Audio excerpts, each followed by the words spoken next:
Rating agency Standard & Poor's unexpectedly downgraded South Africa's sovereign credit rating last week and warned that these strikes in the mining sector are likely to threaten the country's economic policy framework. The rating agencies kept a negative outlook on its BBB rating for South Africa, saying that the political, economic and fiscal ramifications of the country's social tensions could deteriorate beyond expectations.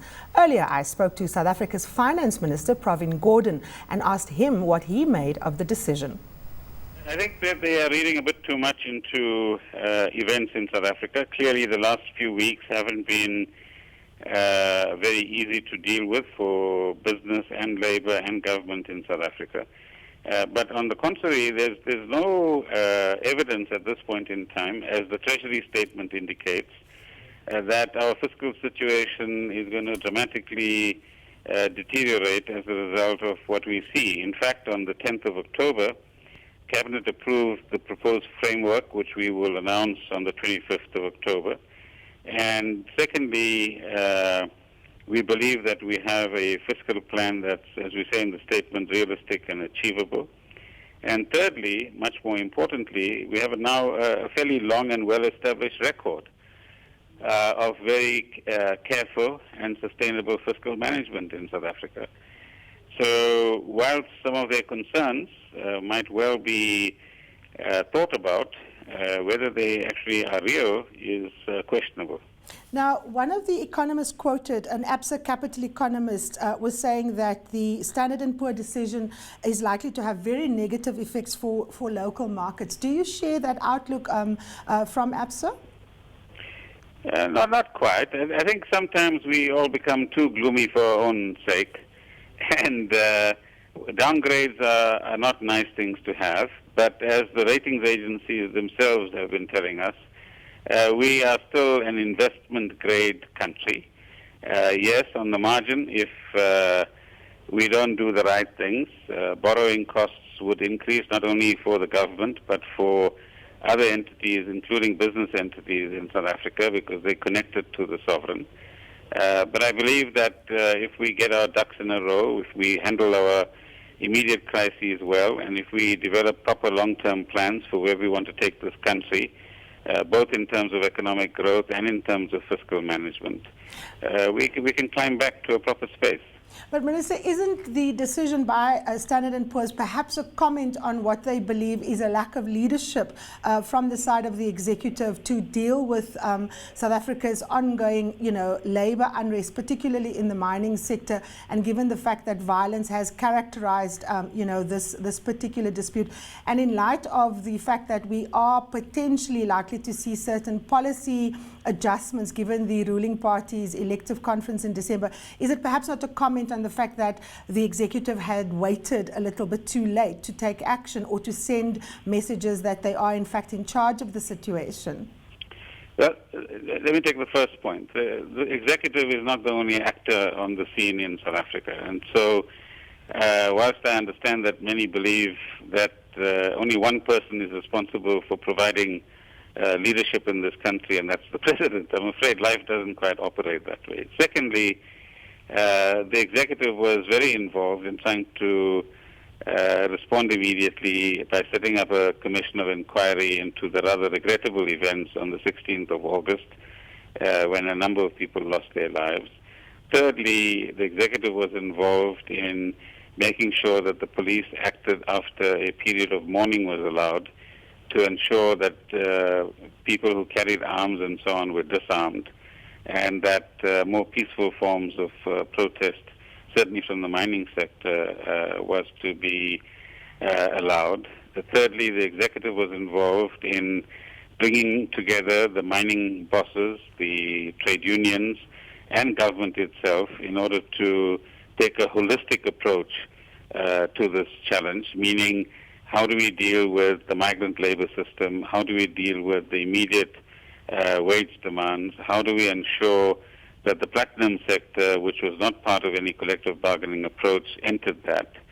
Fourthly, the executive was involved in convening the platinum industry together with the trade unions to encourage them to get into a collective bargaining arrangement, which hasn't been happening for 7 or 8 years. and that's been successful as well. And the executive most recently has been, again, instrumental in calling business and labor and civil society together with government to say what are the next steps that we take to normalize the situation in South Africa and act collectively in respect of the many challenges that we face.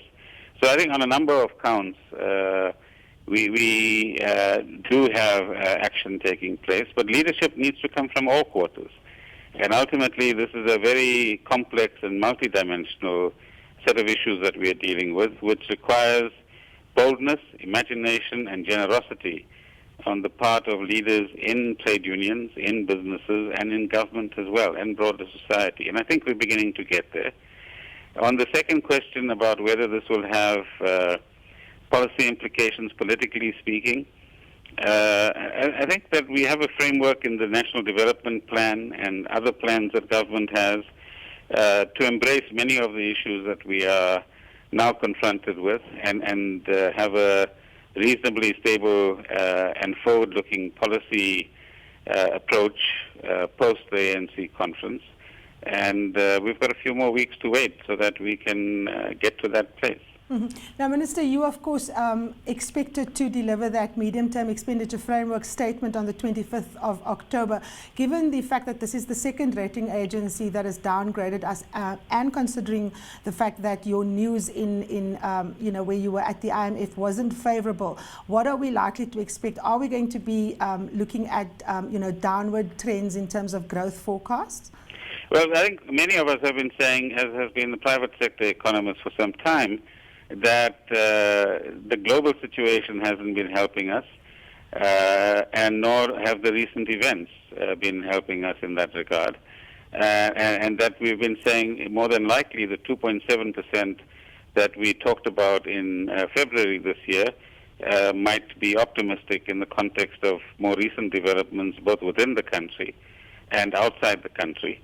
And I'm going to have to ask you to wait until the 25th to see what the actual numbers are that we're going to put on the table. But do you think the numbers that you are going to put on the table is going to send the right message that South Africa remains a sound investment destination and that our fundamentals are in fact in place? No, our fundamentals are absolutely sound. Whether we look at our inflation situation, our interest rates, which are the lowest in 30 years, our fiscal sustainability as we stand. And remember, we went into extra borrowing not because of things that we had within our control or by our choice. We did that because the global recession came to our shores and cost us 60 billion rands in revenue in 2009. And today, all of the things we are talking about fiscally is about how do we, in a very careful and managed way, recover from a crisis that we had nothing to do with. We were indeed innocent bystanders in that environment. So I think there are many things that are going for South Africa.